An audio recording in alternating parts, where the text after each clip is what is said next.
నిజంగా వరలక్ష్మీ వ్రతం చేసుకోవాలని తాపత్రయం ఉంటే ఆ రోజు పొద్దున్న చేసేస్తాను అనకు.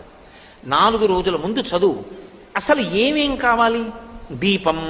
దీపం, ఒత్తులు, ఆవు నెయ్యి లేదా నువ్వుల నూనె రాయి.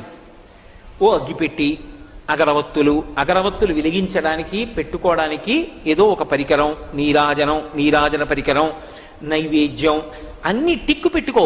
మీరు ఒక్క మాట జ్ఞాపకం పెట్టుకోండి, పూజ అన్న మాటకు అర్థం ఏమిటో తెలుసా? మీరు పీటల మీద కూర్చున్న తర్వాత పూజ ప్రారంభం కాదు. పూజ బాగా జరగడానికి మీరు ముందు చేసేటటువంటి సాధన అంతా పూజే. పూజ చేసుకోవాలి తొందరగా. అన్నీ స్నానానికి వెళ్ళాను అనుకోండి, స్నానం పూజ ఎందు అంతర్భాగం అవుతుంది.